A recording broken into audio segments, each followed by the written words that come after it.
কি করছে? এই কি বলছিলাম আমি তোকে? তোকে বলিনি বাড়িতে খাবার বানাতে আমার জন্য? বানিয়েই তো ছিলাম। ওই আমি ঠান্ডা খাবার খাবো? তুমি তো জানোই আমার এখানে কত কাজ থাকে, আমি এই কাজ ছেড়ে কিভাবে আসবো? আমি তোর বর, হ্যাঁ? তোর সব কাজ ছেড়ে তুই চলে আসবি?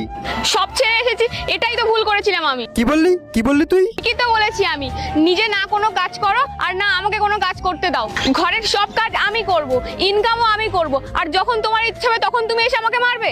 শোন, আমি ভেবেছিলাম তুই বড় লোকের মেয়ে, আমার নিজের জীবনটা আমি রিল্যাক্সে কাটাবো, আর আমি কিভাবে জানবো তুই খালি এতে চলে আসবি? শালা, আমার সব প্ল্যানই নষ্ট হয়ে গেল। শালা কিছু তো পন্টন নিয়ে আসবি, সেটাই আনলি না। ঠিকই বলেছিল আমার দাদা, আমি তোমাকে বিশ্বাস করে এসে জীবনের সব থেকে বড় ভুল করেছি। আমার দাদা বৌদি সবার সঙ্গে খারাপ ব্যবহার করে আজকে আমি তোমার কাছে এসেছি। এখন না আমি ওদের কাছে যেতে পারবো আর না আমি তোমার কাছে থাকতে পারবো। এই দুটো ছবির ভিতর থেকে যে কোনো একটিকে ভালোবেসে থাকলে ভিডিওতে লাইক করে চ্যানেলটিতে সাবস্ক্রাইব করে দাও, আর যদি না করো তাহলে আমি বুঝবো তোমরা ছবি দুটোকে ভালোই বাসো না। আর কমেন্টে লিখে যাও আমি